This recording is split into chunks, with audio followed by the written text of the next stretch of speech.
Bismillahirrahmanirrahim. Alhamdulillahirabbil alamin wa bihi nasta'in ala umurid dunya waddin. Asyhadu an la ilaha illallah wahdahu la syarikalah wa asyhadu anna sayyidana Muhammadan abduhu wa rasuluh. Allahumma shalli wa sallim wa barik ala sayyidina Muhammad wa ala alihi wa sahbihi ajma'in. Qala al-musannif al-imam hujjatul Islam Abu Hamid Muhammad bin Muhammad al-Ghazali rahimahullah wa nafa'ana bi'ulumi fid dharaini amin. Wa amma sababu kauniha khairan mutarajjihatan 'alal amal fala yafhamuhu illa man fahima maqsidad din wa tariqahu wa mabalagha atharit tariq fil ittisal ila al-maqsid wa qasa ba'dal athar bil ba'di hatta yadhhara lahu ba'da dhalika al-arjah bil idafati ila al maqsud.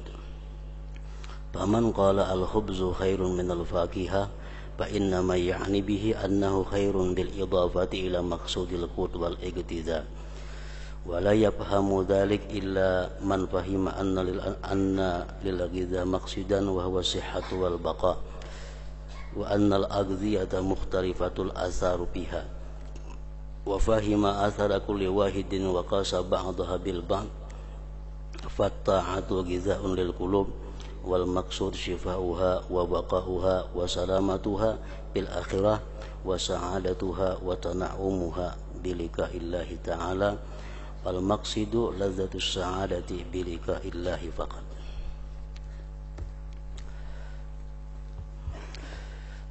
Makna daripada kalam al-Imam al-Ghazali rahimahullah wa nafa'ana bi ulumihi.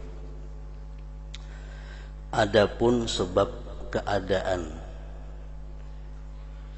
niat itu lebih baik dan dimenangkan atas amal, maka tidak dapat memahaminya kecuali orang yang memahami maksud agama.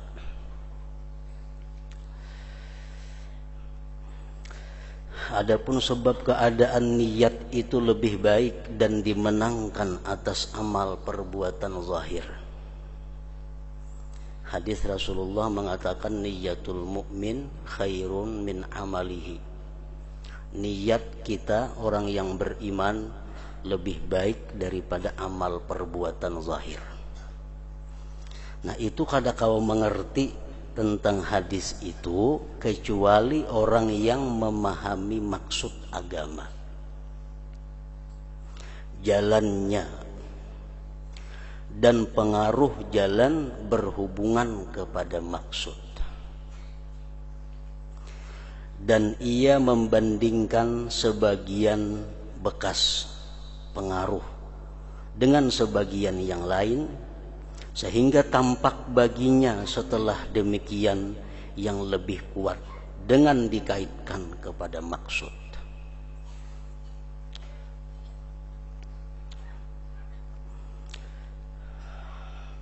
Kita ambil contoh umpamanya, orang sakit kepala. Sakit kepala itu ada dua macam cara mengobatinya. Bisa dengan minum obat tablet, bisa juga dengan dikasai minyak angin. Mana baiknya antara dua itu? Baik dikasai minyak angin kah atau minum obat? Kalau dipakai kedua-duanya, minyak angin dikasayakan, obat diminum, nang mana nang paling berpengaruh lawan menghilangkan sakit kepala itu? Nang paling berpengaruh terhadap menghilangkan sakit kepala, apakah obat yang diminum itu atau minyak angin? Nah, jelas sudah di situ bahwa yang paling berpengaruh itu adalah minum obat, karena obat itu masuk ke dalam, ke sumbernya penyakit. Sedangkan minyak angin ini hanya di luar. Itu beberapa lapisan dulu hanya masuk kepada sumber penyakit itu. Tapi kedua-duanya baik, kedua-duanya diperlukan. Cuma pengaruhnya terhadap menghilangkan sakit itu lebih cepat, lebih baik obat nang diminum tadi, karena itu urusannya masuk ke dalam. Nah, itu juga halnya taat kepada Allah. Tujuan taat kepada Allah itu adalah bahagia, senang, bertemu dengan Allah. Tujuan kita taat kepada Allah agar kita bisa bertemu Allah itu bahagia. Kada supan, kada takutan, kada takut diusir. Nah, tujuannya taat. Tujuan taat itu adalah supaya kita bertemu Allah kaina gembira. Bertemu Allah kaina bahagia. Itu taat. Sedangkan taat ini ada niat, ada perbuatan zahir. Nang mana nang paling berpengaruh dalam maksud, dalam membahagiakan kita bertemu Allah kaina? Niat atau amal zahir? Tentu niat. Tentu niat. Niat ini paling banyak pengaruhnya terhadap tujuan taat yang membuat kita bahagia bertemu Allah, kalau dibanding dengan perbuatan amal zahir semata. Walaupun amal ibadah zahir itu memberi pengaruh juga, tapi lebih banyak niat pengaruhnya. Nah, kayak itu maka pahamannya. Nah, jadi kada kau memaham masalah niat itu lebih baik dan dimenangkan atas amal zahir, kecuali orang yang mengerti jalannya agama.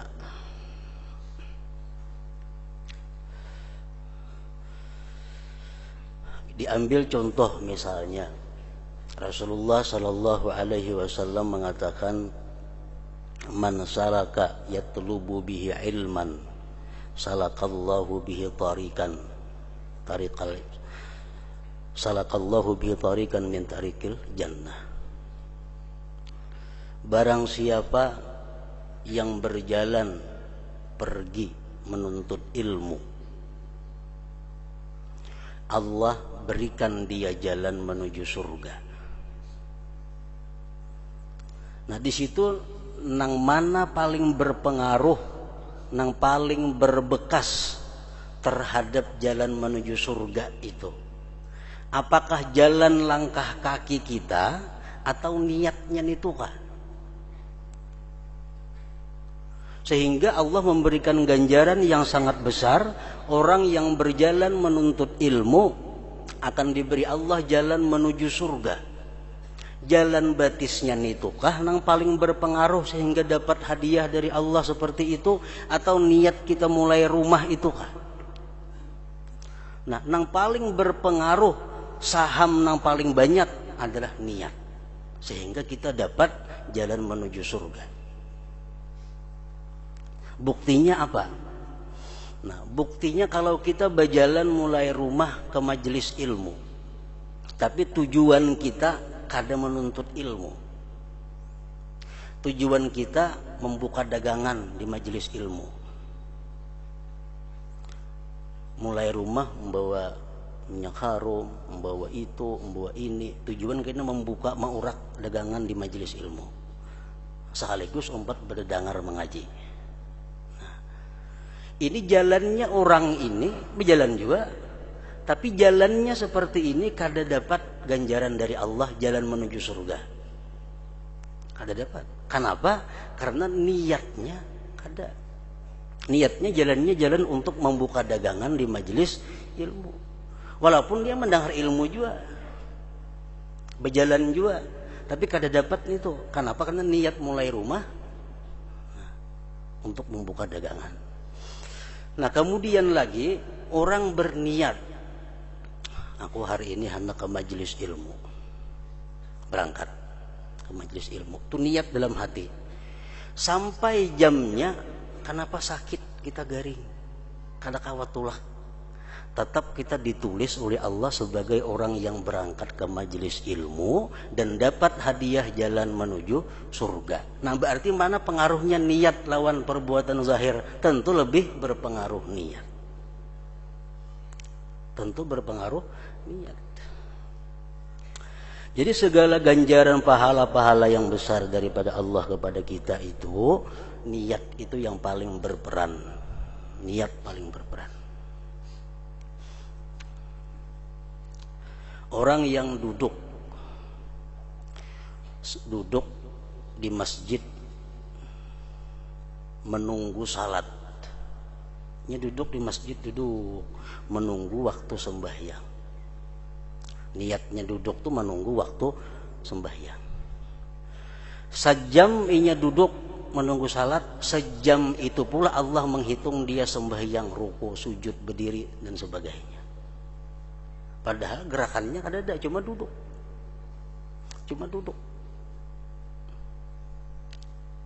Nah, ini menunjukkan bahwa niat yang paling memberi bekas di dalam memperoleh pahala. Pahala itu modal untuk bisa bertemu Allah dengan senang dan bahagia. Taat tadi.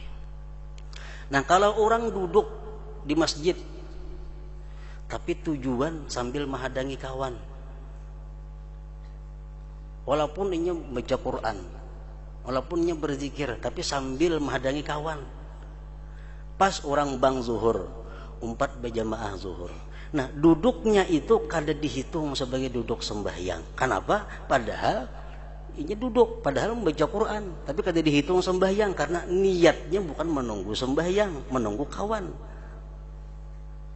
Nah, itu alasan-alasan yang menunjukkan bahwa hadis Nabi tadi, niyatul mukmin khairun min amalihi. Niat orang beriman itu lebih baik daripada perbuatan zahirnya.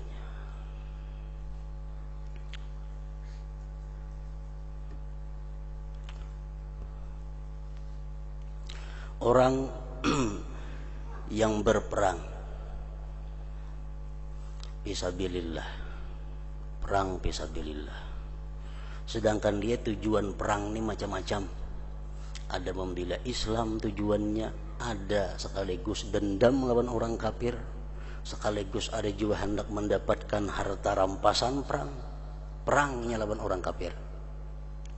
Dapatlah pahala orang ini tergantung ukuran niat-niatnya itu. Nah, ada kita kada perang, kita di rumah guring di atas tilam nang empuk, tapi kita berniat, andai kata ada orang nih di daerahku ini berperang melawan orang kafir, aku umpat perang dan aku biar mati fisabilillah. Niatnya kuat seperti itu, guringnya mati, guring pas mati. Matinya mati apa? Mati sebagai syahid fisabilillah. Kenapa? Karena niatnya, padahal amal zahirnya kada ada. Sedangkan nanti maka berperang macam-macam belum tentu dapat pahala.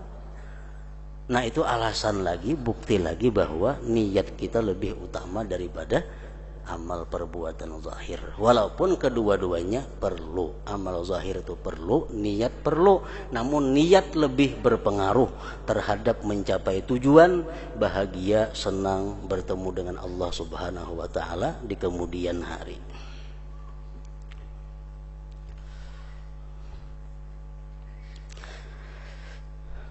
Maka tidak dapat memahaminya kecuali orang yang memahami maksud agama, jalannya dan pengaruh jalan berhubungan kepada maksud. Dan ia membandingkan sebagian bekas, sebagian pengaruh dengan sebagian yang lain, sehingga tampak baginya setelah demikian yang lebih kuat dengan dikaitkan kepada maksud. Maksud apa? Bahagia, senang bertemu dengan Allah Subhanahu wa ta'ala.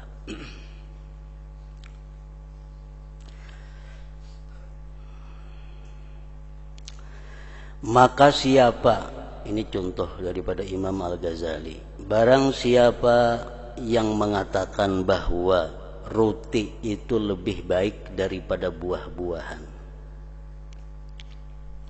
maka sesungguhnya yang dimaksud adalah bahwa roti itu lebih baik dengan dikaitkan kepada maksud makanan pokok dan dipakai sebagai makanan. Umpamanya ada buah kastila, ada roti. Buah kastila sepiring, roti sepiring. Perut kita lapar. Mana baiknya nang dua nito dalam hal mengenyangkan perut? Kan tujuan makanan itu mengenyangkan perut. Tujuan ibadah agar bahagia bertemu Allah. Tujuan makanan supaya parut kanyang. Mana baiknya sapiring kastila lawan sapiring roti untuk menganyangkan parut, mana baiknya? Baik keduanya, roti makan, kastila makan. Cuma pengaruhnya terhadap parut ini, roti yang berpengaruh menganyangkan itu bukan kastila. Pengaruhnya itu roti yang menganyangkan. Nah, kayak itu juga lah taat. Perbuatan zahir perlu, niat perlu, tapi niat lebih berperan dalam membahagiakan kita bertemu kepada Allah Subhanahu wa ta'ala.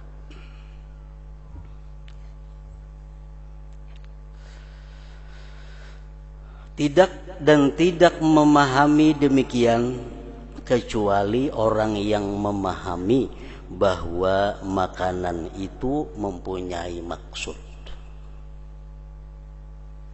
yaitu kesehatan dan kekekalan hidup, dan bahwa makanan-makanan itu bermacam-macam pengaruhnya.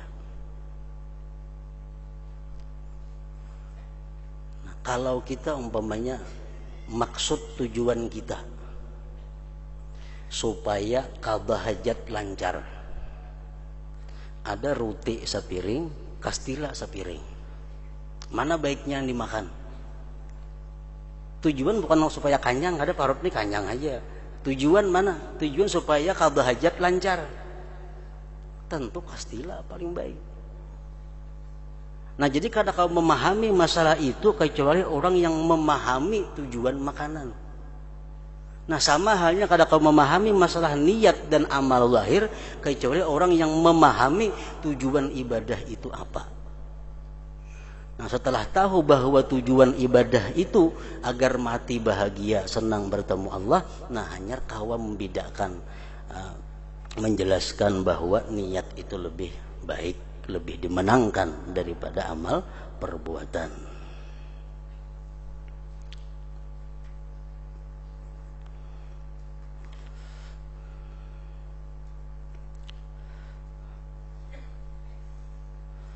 Orang yang menghutangi seseorang, kita menghutangi seseorang, janji hari bayarannya tanggal 1, sampai tanggal 1 tagih kata kau bayar. Jadi jar ampunnya minta timpu ay. Dengan senang hati kita memberi timpu orang itu. Kenapa kita memberi timpu kepada orang ini? Karena kasihan terhadap inya. Kasihan terhadap manusia yang demikian itu adalah bagian daripada ibadah. Niat kita karena kasihannya, kada kau bayar tanggal 1, ya ditunda sampai tanggal 30. Nah, kita tunda 30 hari. Berapanya hutang lawan kita? 1 juta. Setiap hari kita dihukumkan oleh Allah sebagai orang yang bersedekah 1 juta sehari. Setiap hari sampai sebulanan kita dapat pahala sebagaimana orang yang bersedekah 1 juta sehari, sampainya bayar. Nah, kenapa demikian? Karena hati kita, niat kita nang kasihan kepada inya itu. Padahal kita amun kawa sehari 1 juta bersedekah. Cuma karena niat seperti itu, setiap hari dapat pahala 1 juta. Setiap hari 1 juta, setiap hari 1 juta. Nah, makanya orang-orang sufi dahulu dalam manakib-manakibnya banyak nang bepadah kepada nang berhutang, kan kena aja bayar dulu aku dulu hutang, simpan ya hutangnya dahulu. Kenapa? Supaya tiap hari dapat pahala sedekah. Enggak ada kayak itu udah bersedekah kita.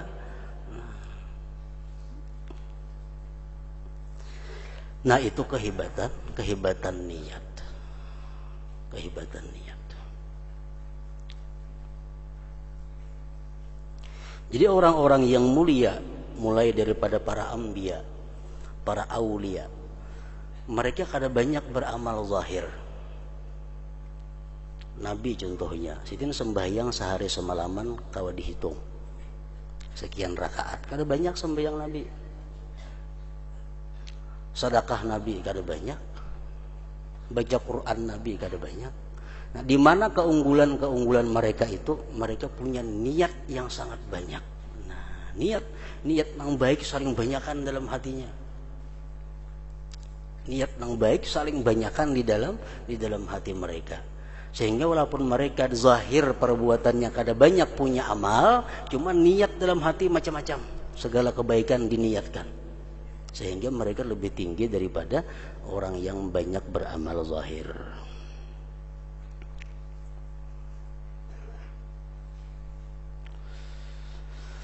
Taat adalah makanan bagi hati. Taat adalah makanan bagi hati.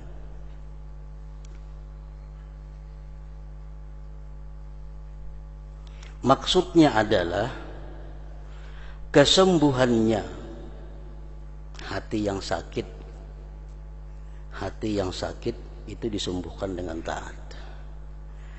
Kekekalannya, maksudnya hidupnya hati. Hidupnya hati, keselamatannya di akhirat,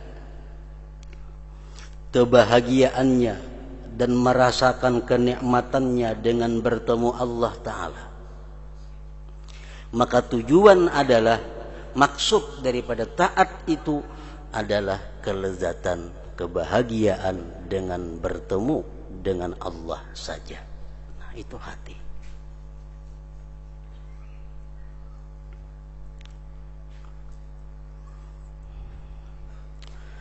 Dan tidak merasakan kenikmatan dengan bertemu dengan Allah kecuali orang yang meninggal dunia dengan mencintai Allah Ta'ala dan ma'rifat kepada Allah. Dan tidak merasakan kenikmatan dengan bertemu dengan Allah kecuali orang yang meninggal dunia dengan mencintai Allah Ta'ala dan ma'rifat kepada Allah. Dicabut roh itu sakit. Dalam berbagai riwayat disebutkan sakitnya itu macam 300 kali dicencang lawan pedang. Sakitnya itu kadakawa dirubah. Siapapun merasakan sakit mati itu, karena mati ya macam itu. Sama obat itu pahit. Siapapun merasakan obat itu pahit. Mati sakit, siapapun merasa. Tapi kadang-kadang manusia itu mati, ada yang sakitnya kurang, ada yang sakitnya hilang sama sekali, ada yang bertambah sakit daripada 300 cancangan pedang. Nang menambah kurangnya sakit itu apa? Hati manusia. Kalau sakitnya mati, tetap kada lebih kada kurang daripada sekitar 300 kali cancangan pedang. Tapi ada orang yang mati tak kurihing, bukan kada sakit matinya, kada, cuma karena hatinya bertemu dengan Allah. Kegembiraan hatinya itulah yang membuat sakitnya itu kada terasa. Kalau terasa juga hilang, karena nang dihadapinya adalah kebahagiaan yang abadi. Nah, orang nang mati mencintai dunia, rumah pajang ditinggalkan, kendaraan pajang ditinggalkan, bini pajang ditinggalkan, hati sudah sakit. Ditambah lagi mati itu sakit, bertambah sakit. Sakit matinya aja sudah sakit, ditambah pulang hati yang bergantung kepada dunia, kepada yang pacang ditinggalkan, bertambah sakit. Nah, jadi orang-orang yang mencintai Allah, yang ma'rifat kepada Allah, mereka itulah yang bisa merasakan kenikmatan mati itu, bukan kada sakit. Nah, sama halnya orang yang hendak operasi. Ujar dokter, ikam kalau ini operasi, ikam bisa melihat, bisa mendengar, ikam bisa buka kena. Menikam kada operasi ini nih, jangankan melihat mendengar kada, berdiri aja kada kawa, berduduk kada kawa, menikam kada operasi. Tapi kalau ikam operasi, kalau kita operasi dengan senang hati, kita operasi itu dengan senang hati, bayar lagi. Kenapa? Karena kita sudah tahu bayang-bayang begitu untung operasi bisa buka, bisa melihat, bisa mendengar, bisa bersuara. Padahal operasi sakit, tetap sakit operasi itu. Tapi karena bayang-bayang kita demikian, sakitnya jadi hilang. Dengan senang hati, dengan nikmat kita menjalani operasi itu. Karena di hadapan ada bayang-bayang kebahagiaan ke lapangan. Ya kurang lebih macam itu.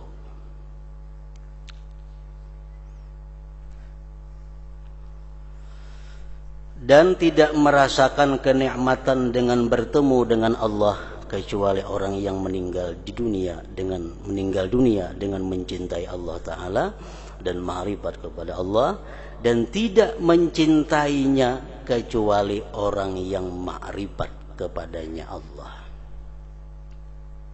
Sudah jelas kada akan mencintai Allah Ta'ala itu kecuali orang yang mengenali Allah Subhanahu wa Ta'ala. Dan tidak jinak hatinya dengan Tuhannya kecuali orang yang lama zikirnya kepadanya. Mengetahui hati kita jinak kadanya, yang paling inting antara lain bangun guri. Itu ukuran orang-orang yang jinak kepada Allah. Salah satunya, setelah bangun guring, apa yang ada dalam pikiran kita, apa yang ada yang kita ucapkan oleh mulut kita, apa yang diingat oleh hati kita. Bangun guring. Bila bangun guring itu kita bangun guring, sadar alhamdulillahilladzi ahyani ba'da ma amatani wa ilaihin nusyur. Ini salah satu tanda orang yang jinak dengan Allah. Jinak dengan Allah. Begitu bangun guring langsung diingatnya alhamdulillahilladzi ahyani ba'da ma amatani wa ilaihin nusyur. Nah, mengetahui kelakuan seseorang, hati seseorang imbah guring. Akan-akan bangun guring pepainan aja carinya. Kenapa? Hatinya memang pepainan, hatinya boneka-boneka. Bangun guring itu mencari pepainannya. Orang yang ahli usaha bangun guring kalkulator dicari. Kalkulator.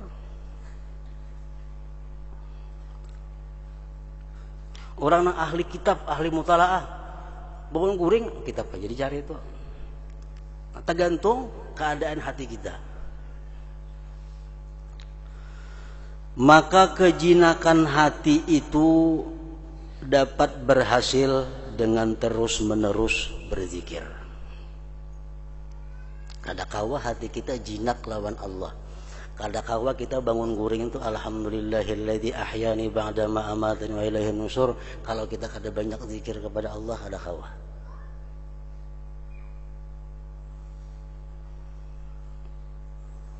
Orang yang banyak zikir hanya kawa jinak lawan Allah.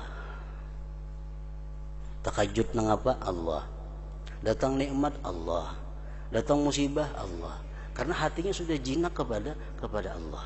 Nah itu kadakawa kita dapat, kadakawa kecuali kita orang yang banyak berzikir dahulu kepada Allah. Maka kejinakan hati itu dapat berhasil dengan terus-menerus berzikir. Dan ma'rifat itu dapat berhasil dengan terus-menerus berpikir. Kayak apa supaya kita ma'rifat dengan Allah? Modalnya berpikir. Bila kada berpikir, kada akan dapat ma'rifat kepada Allah. Nah, apa yang dipikirkan? Supaya kita bisa ma'rifat. Banyak macam-macam yang dipikirkan. Antara lain, para ulama menjelaskan yang perlu ditafakkurkan agar kita mengenali Allah adalah ma minna ilallah wa ma minallah ilaina. Yang kita pikirkan itu antara lain adalah yang perlu untuk menumbuhkan ma'rifat tadi, apa persembahan kita kepada Allah dan apa berian Allah kepada kita. Pikirkan itu. Apa persembahan kita kepada Allah dan apa berian Allah kepada kita. Pikirkan. Allah memberikan kita mata, hidung, telinga, batis, tangan, nyawa. kesehatan, Allah memberikan kita nikmat, memberikan kita hendak makan, memberikan kita selera, memberikan kita macam-macam. Kita pikirkan terus berian Tuhan lawan kita nih. Hanya kita pikirkan nang apa nang kita persembahkan kepada Allah. Taat mata kita kayak apa lawan Allah, taat telinga kita kayak apa lawan Allah, taat mulut kita kayak apa lawan Allah, taat ini kayak apa lawan Allah. Nah, kalau kita total jumlahnya sama dengannya kita kurang. Nah, dalam kekurangan itu Allah kadang akan merubah pemberiannya kepada kita. Padahal kita hari ini kalau ditotal banyak dari Allah ketimbang dari kita. Tapi Allah tetap sayang lawan kita. Allah tetap memberikan nikmat kepada kita, tetap memberikan udara kepada kita, memberikan rezeki kepada. Padahal kita total sudah rugi.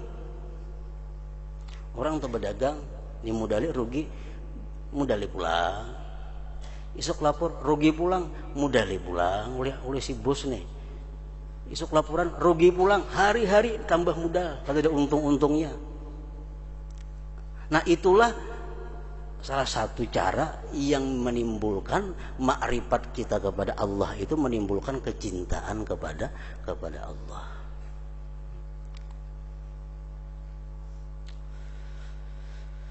Maka kejinakan hati itu dapat berhasil dengan terus-menerus berzikir, dan makrifat itu dapat berhasil dengan terus-menerus berpikir, dan cinta mengikuti makrifat dengan pasti.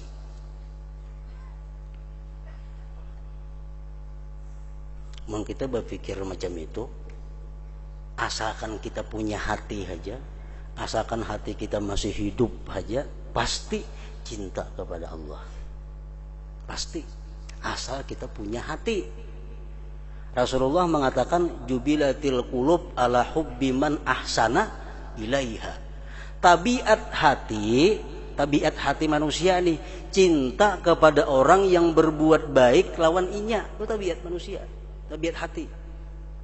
Jubilatil qulub ala hubbi man ahsana ilaiha. Tabiat hati manusia cinta kepada orang yang berbuat baik kepadanya. Orang tuh berbuat baik aja kepada kita, hati kita cinta tuh lawan inya. Asal kita berisi hati, asal punya hati. Arti punya hati itu hati kita masih normal, hati kita masih hidup, hati kita masih peka. Nah, tapi kalau orang sudah punya mata hati buta, hatinya sudah mati, kayak apapun orang baiknya lawan inya kada peduli. Air susu dibalas air tuba, iya itu orang kada punya hati. Nabi mengatakan tabiat hati itu cinta kepada orang yang berbuat baik lawan inya. Sekarang kita ukur-ukur siapa yang paling berbuat baik kepada kita. Hakon orang menjadi modal 10 kali rugi terus kita. Siapa aja nang sugih. Kuitan gin kayak apakah? Mun hakon lagi modali dagang rugi. Nah, Allah Subhanahu wa taala setiap hari kita rugi. Pemberiannya lawan persembahan kita selalu kalah persembahan kita. Tapi setiap hari Allah masih menambah anugerah, menambah nikmat kepada kita. Nah, kalau kita bertafakur macam itu, kita akan kenal bagaimana pemurahnya Allah, bagaimana sayangnya Allah. Bila kita kenal sayangnya Allah kayak apa lawan kita, otomatis kita bisa cinta kepada Allah. Nah, cinta kita kepada Allah tergantung dengan makrifat kita tadi, kada boleh tidak.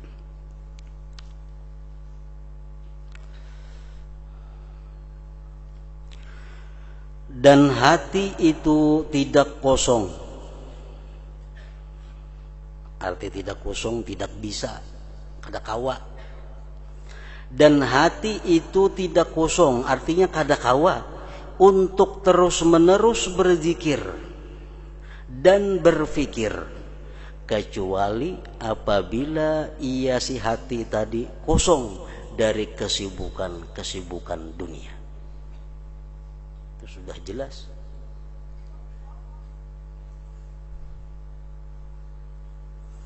Allah tidak menjadikan hati manusia dua. Sebuting aja hati. Masuknya beantri. lagi hibak kada kawa diisina lain. Nah bila kadin ini sudah keluar hanya nang sabuti pulang masuk. Nah selama hati kita masih sibuk dengan kesibukan-kesibukan dunia, maka hati yang selalu berzikir, hati yang selalu tafakur kada kawa. Kenapa? Karena dunia kada sing kaluaran antrian nih panjang benar.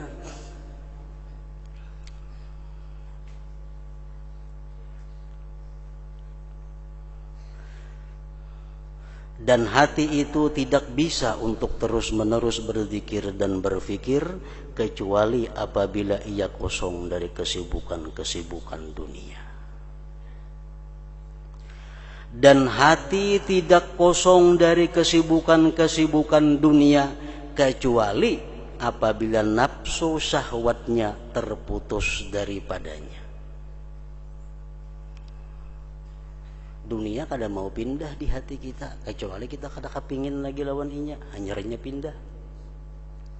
Selama masih kita kepingin dengan dunia ini, tetap inya bertunggu di hati kita. Dunia nama nunggui, zikir kada kau masuk, tafakur kada kau lagi masuk.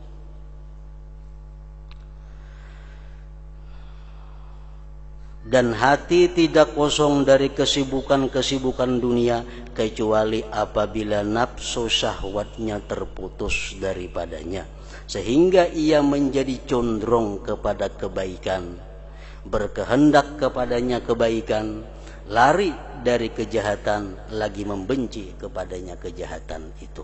Nah kalau sudah keinginan kita kepada dunia ini putus, otomatis hati kita berkehendak kepada kebaikan, lari daripada kejahatan dan benci kepada kejahatan.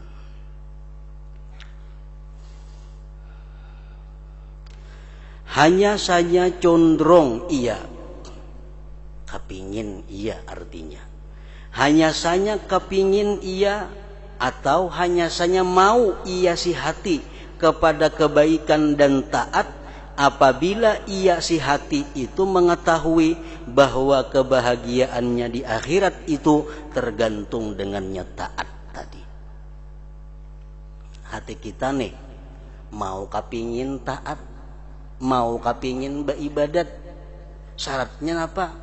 Tahu maka bahwa kebahagiaan kita di akhirat tergantung ibadat. Kesenangan kita di akhirat tergantung taat kita. Tahun itu hanya hati mau kapingin lawan taat. Sebagaimana orang yang berakal condong suka kepada membakam besungu dan pengeluaran darah, karena tahunya bahwa keselamatannya itu pada keduanya, bakam dan mengeluarkan darah tadi.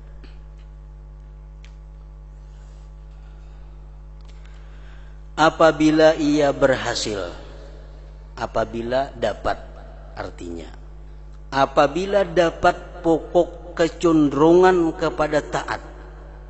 Nah, hati kita ini sudah ada kepingin kepada taat. Hati kita kepingin kepada kebaikan. Hati kita kepingin berbuat segala macam yang disenangi Allah. Dengan makrifat, dengan sebab tahu artinya bahwa akhirat itu kebahagiaannya tergantung dengan taat. Sudah makrifat, kita sudah tahu bahwa kebahagiaan akhirat tergantung lawan taat. Tahu itu, hati kita ada condong kepada taat. Nah, maka hanya saja kuat kecenderungan itu dengan beramal, dengan tuntutan kecenderungan dan mengakali atasnya. Ini hati kita sudah tahu bahwa kebahagiaan akhirat tergantung lawan taat kita di dunia. Tahu sudah itu. Lalu hati kita kepingin taat. Nah, kepingin taat ini menjadi kuat apabila anggota zahir kita ini mendukung kepada kecenderungan itu. Mendukung. Kalau kada didukung, terbulik pulang kayak lainnya. Hati hendak taat, tapi kada digawi ketaatannya. Hati hendak taat kada digawi, akhirnya hilang kayaknya kehendak taat itu kada lagi. Kenapa? Karena kada didukung terus.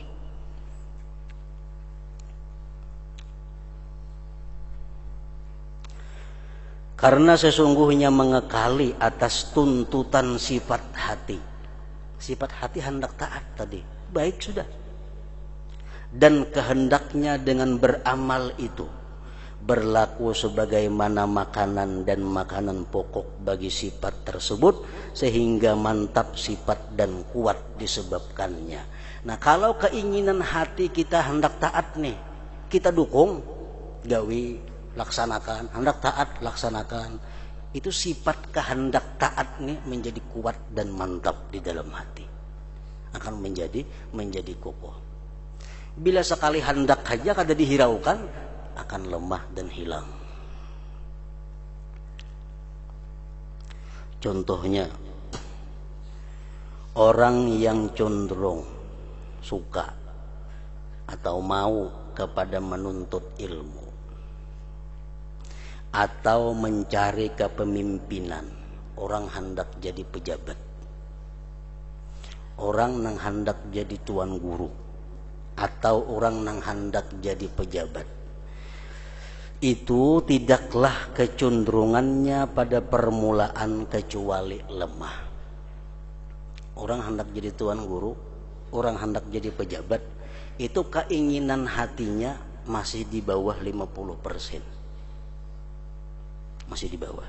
Tapi hati ada hendak jadi ulama, hati hendak ada jadi umara.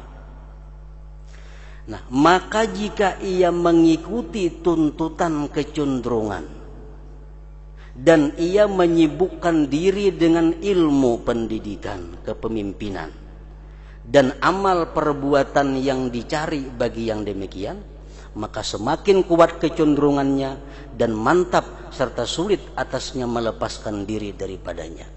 Orang nang hendak jadi pejabat, ini hendaknya babayah hanya di bawah 50%. Tapi hendak jadi pejabat. Nah, begitu ia sudah mulai melaksanakan kehendaknya, mengumpulkan ijazah-ijazah, cari, mendaftar, umpat kampanye, nah kada kau melapas lagi sudah itu. Kenapa? Semakin kuat, kan didukung oleh amal zahir. Nah, itu juga kita perbuatan baik bila didukung bertambah kuat. Bila kada dihirani kehendak baik hati, lemah jadinya dan hilang. Kalau ia bertentangan dengan tuntutan kecenderungannya, hati hendak berbuat baik cuma kada digawi aja, maka lemahlah kecenderungannya dan hancur dan kadang-kadang hilang dan terputus. Nah, jadi di sini Imam Ghazali menjelaskan ini perbedaan antara niat dan amal zahir. Niat inilah pemula. Berkehendak tuh niat. Amal zahir pendukungnya aja sebenarnya. Pendukung. Pemula kalau pendukung mana baiknya? Baik pemula. Nah, itu niat lebih baik daripada amal zahir tadi. Nah, ke situ kembalinya. Bahkan orang yang memandang kepada wajah yang bagus umpamanya, orangnya bungas, kita lihati, maka tabiatnya cenderung kepadanya dengan kecenderungan yang lemah. Kalau kita melihat orang tuh bungas, maka kita lihat, bungas, ketujuh, tapi sekali aja melihat, kena berangsur-angsur akan hilang pada ingatan kita, hilang.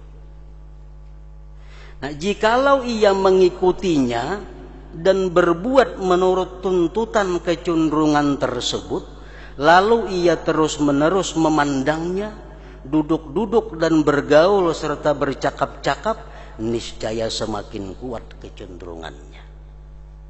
Orang tuh bungas, pandangi belawas, tatai duduk, pandiri makin sulit memisahkannya. Nah, itulah hati artinya. Nah, jadi macam memandiri, memaraki duduk, itu amal zahir tuh. Amal itu pendukung bagi kecenderungan yang asal di dalam hati. Sehingga kalau dari ikhtiarnya, maka ia tidak melepaskan diri daripadanya. Jika ia menghentikan dirinya pada permulaan, melihat bungas, sekilas ampih, ingat situ aja, dan ia menyalahi tuntutan kecenderungan mestinya diparaki pulang, dihimati kayak itu, ini kada bejauh inya. Niscaya yang demikian itu seperti memutuskan makanan dan makanan pokok dari sifat kecenderungan, dan demikian itu adalah cegahan dan tulakan di hadapannya, sehingga ia lemah, hancur dengan sebab itu tercegah dan terhapus. Maka itulah artinya perbandingan antara niat yang merupakan bagian taat dan amal zahir yang merupakan bagian taat.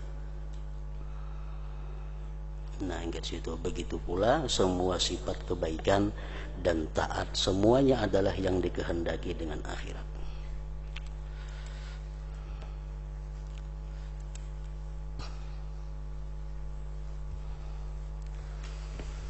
Afdalul dzikri fa'lam annahu la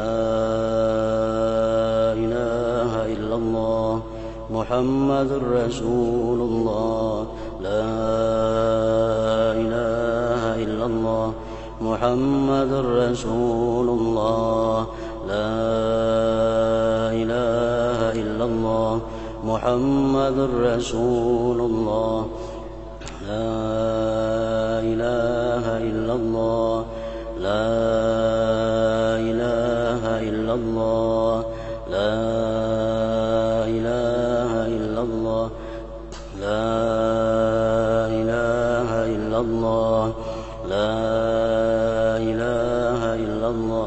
Allahu Allah, Allahu Allah, Allahu Allah, Allahu Allah, Allahu Allah, Allahu Allah, Allahu Allah, Allahu Allah, Allahu Allah, Allahu Allah, Allahu Allah, Allahu Allah, la ilaha illallah Muhammadur Rasulullah, la ilaha illallah Muhammadur Rasulullah, la ilaha illallah Muhammadur Rasulullah, la ilaha illallah.